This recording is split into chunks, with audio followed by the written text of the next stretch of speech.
drugs are turning into almost miracle drugs. Yes, they certainly help lose weight, which is great for the heart and self-esteem, but there's now more news about them. A recent study from the Cleveland Clinic suggests GLP-1 drugs, which these weight loss drugs are, can stop cancer. The study looked at 5 years of data from more than 10,000 people. Researchers focused on people who were diagnosed with 7 different types of cancer. The types included breast cancer, lung cancer, and pancreatic cancer.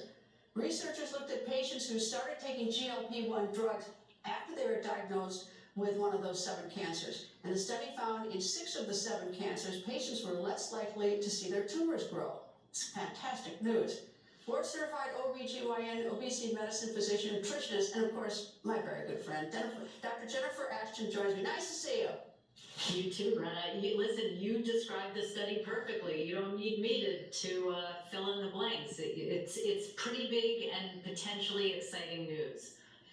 Why are we just learning about this now, though? Because like Ozembic's been around for 25 years.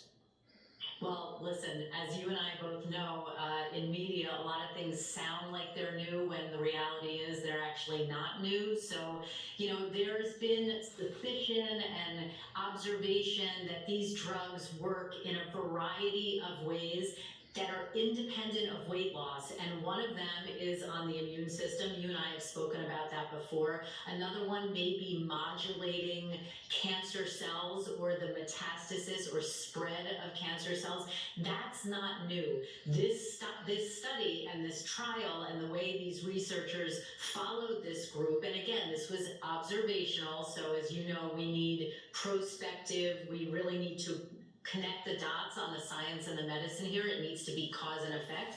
But this was just nicely constructed in terms of a study that followed a pretty big group of variety of cancer patients, and it's making headlines. But we've been following these kind of effects with this class of drugs for a while.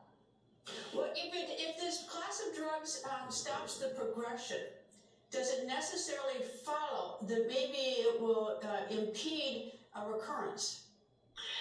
That would be the thought and the hope, yes, in the world of oncology and cancer. So again, they need to do randomized control trials. They need to really tease out, you mentioned 7 obesity-related cancers that were included in this study, like breast, liver, kidney, pancreas, colorectal, and non-small cell lung cancer. They're going to start to look at this deeper with those types of cancers, but with other types of cancers as well, with respect to spread, progression, death from these types of cancers, and then the holy grail, which will be prevention. And that is an area of really hot research right now.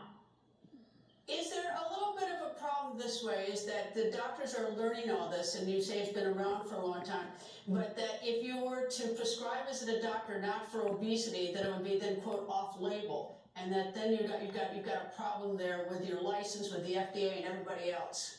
Not necessarily with a doctor's medical license or even with the FDA, because remember, we use medications that are FDA approved for one reason, off-label in this country all the time, safely, efficaciously. That's not the problem. The problem is who's going to pay for it. And when you use something off-label, then insurance companies will dig in their heels and say, we're not paying for that. That's not an indication. So that's, of course, a problem, because then that gets to access. The other thing that's really an issue here is, and I'm glad that you're talking about this study and this is getting some headline and attention in the media, is there are a lot of doctors in the trenches who may not even be familiar with these other benefits, these other studies, the new data, the old data, and that really has an immediate impact on patient care. Well, these insurance companies pay, a bundle when you've got cancer metastasized throughout your body, or if you've got heart problems because you've been carrying around a large body for a long time, yet they won't pay it up front. They won't pay it up front to prevent having to pay it on the back end of probably 30x. I hope that changes. The analogy I like to give is, remember the days of the flat screen television and